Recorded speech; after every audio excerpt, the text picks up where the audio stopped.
Good morning students. बेटा आज हम इस्लामियात का जो टॉपिक स्टार्ट करने लगे हैं ओ लेवल इस्लामियात का, वो है आज reasons for the reaction.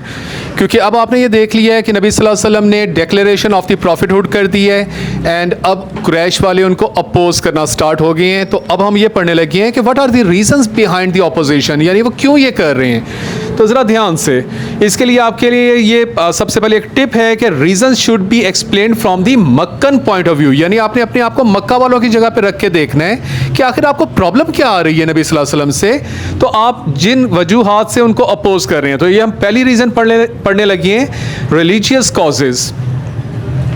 Quraysh respected their ancestors and were ready to die for them and their beliefs।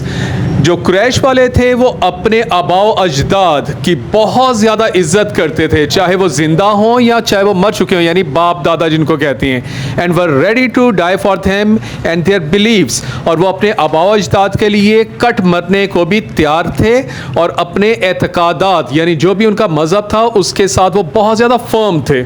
Thus they did not want to leave the 360 idols that their ancestors had worshipped। इसी वजह से कि जो उनके बाप दादा 360 idols जो के खाना काबा में पड़े हुए थे, उनकी पूजा जो करते थे उनके बाप दादा, इसीलिए वो उनको छोड़ना नहीं चाहते थे।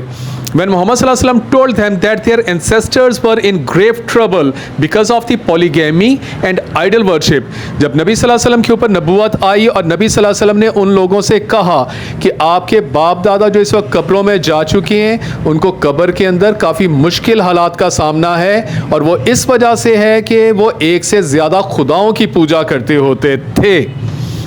The Quraysh grew violent।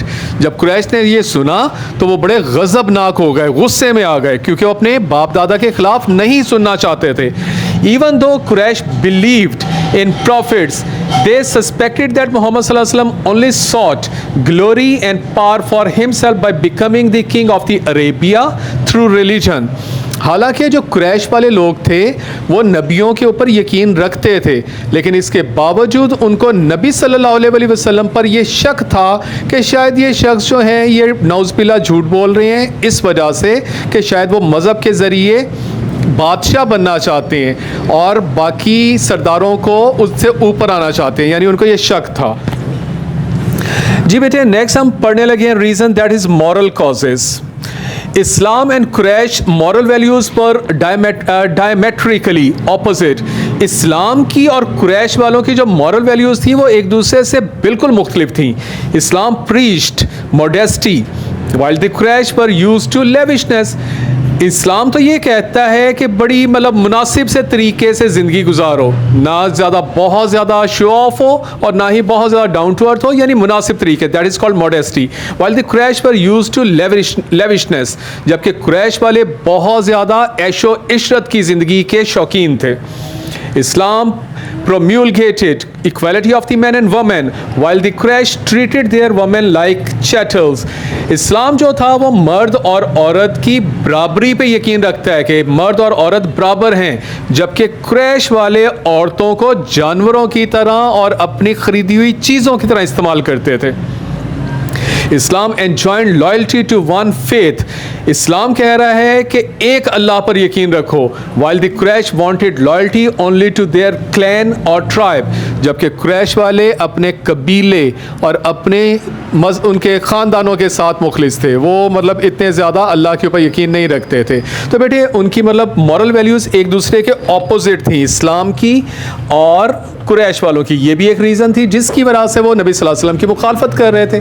अगली रीज़न हम पढ़ने लगे हैं, सोशल कॉजेज़।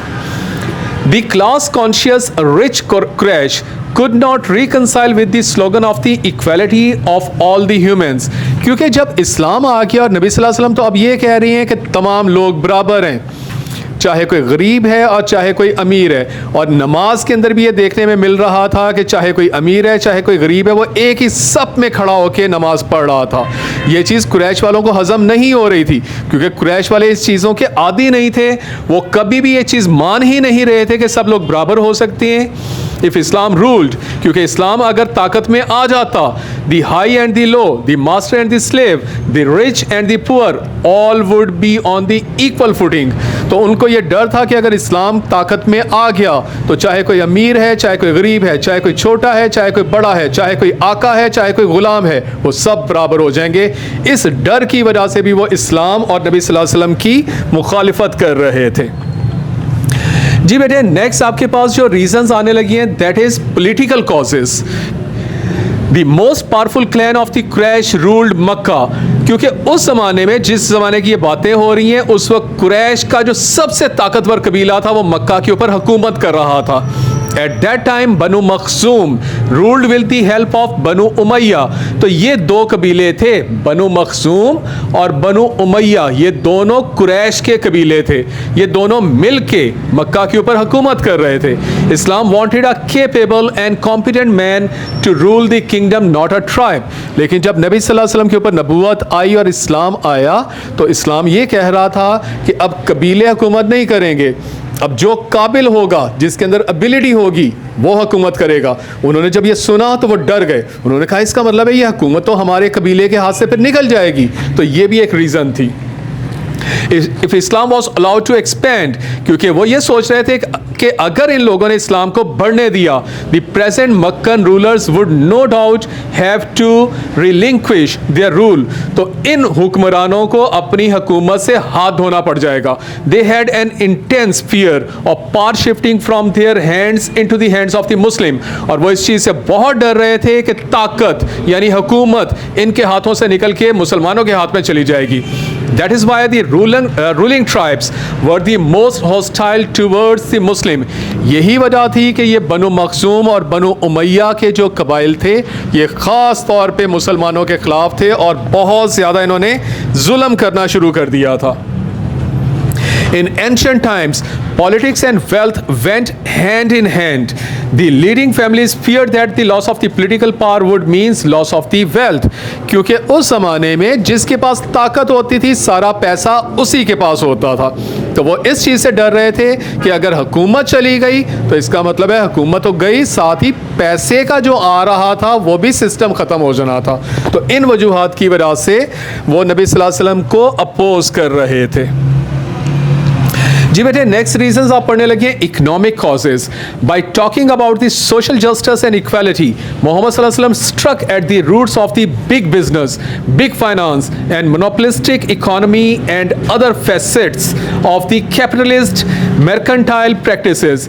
क्योंकि नबी सल्लल्लाहु अलैहि वसल्लम बार बार ये कह रहे थे कि इंसाफ और इक्वालिटी, इन चीज़ों से वो डर रहे थे मक्का वाले, क्योंकि इसका मतलब था कि बिग बिजनेसेस को हिट होने जा रहा है, बिग फाइनेंस को हिट होने जा रहा है, मोनोपोलिस्टिक यानी जो बड़ी बड़ी शख्सियात हैं जिन्होंने कारोबारों पे कब्जा किया हुआ है, वो ख़त्म होने जा रहे हैं। क्योंकि वरना तो इक्वल हो जाएगा ना, अब गरीब अमीर जिसके अंदर एबिलिटी है उसको ऊपर आना पड़ेगा।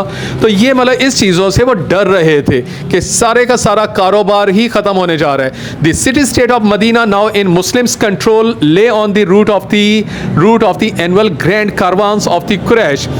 अब क्योंकि इस्लाम आने के बाद मदीना जो था वो मुसलमानों के कब्ज़े में आ गया था, क्योंकि नबी सल्लल्लाहु अलैहि वसल्लम ने वहाँ पे पड़ाव कर लिया था, जबकि कुरैश के अभी तक कब्ज़े में मक्का था। लेकिन अल्लाह का करना क्या हुआ कि कुरैश के जो ट्रेड कारवांस जो जाते थे दूसरे मुल्कों में, वो दरअसल मदीने के पास से गुजरते थे।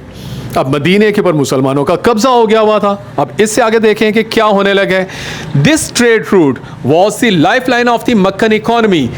जो मक्का वालों का जो कारोबार था उनके लिए ये रूट लाइफ लाइन था। And the Muslim threaten to strangle it. लेकिन क्योंकि वो मदीना के करीब से गुजरते थे तो मुसलमानों से उनको अब बहुत ज़्यादा डर हो गया था कि वो आके हमला करेंगे और लूट के ले जाएंगे। दिस हैपेंड, और ऐसा हुआ भी, after Abu Jahl threatened the Medinites from performing उम्रा।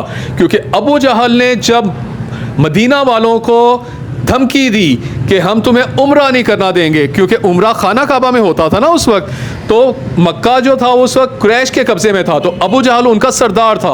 अबू जहल ने मदीना वालों को धमकी दी कि हम तुम्हें उम्रा नहीं करने देंगे। तो मुसलमानों ने उसका बदला कैसे लिया? And they in turn decided to cut off their trade route. तो मुसलमानों ने कहा कि अच्छा अगर हमें उम्रा नहीं करने दोगे तो लो फिर मदीने के पास से अपने ज़रा ट्रेड कारवान ला के गुजार के दिखाओ यहाँ से। तो ये उन्होंने भी, मुसलमानों ने भी धमकी दे दी उनको। जी बेटे, उससे आगे हम पढ़ने लगे हैं reason sense of betrayal. The conversion of the people to Islam seemed to them as the betrayal to their elders. मक्का वाले एक ये भी चीज़ देख रहे थे, वो दरअसल ये सोच रहे थे कि हमारे अंदर से जो लोग मुसलमान होते जा रहे हैं वो दरअसल उसको गद्दार तस्वर कर रहे थे कि ओए अपने बाप दादा का दीन तूने छोड़ दिया, हमारे लोगों को छोड़ दिया, हमारे खिलाफ हो गया, उन लोगों के साथ, यानी वो इसको एक सेंस ऑफ बिट्रेल के तौर पे देख रहे थे। So this is another reason. So बेटे दीज आर सम रीजंस के why they were opposing the prophet सल्लल्लाहु अलैहि वसल्लम एंड इस्लाम। सो बेटे दिस वाज द टॉपिक, तो इसके नोट्स बना लीजिएगा। Thank you so much.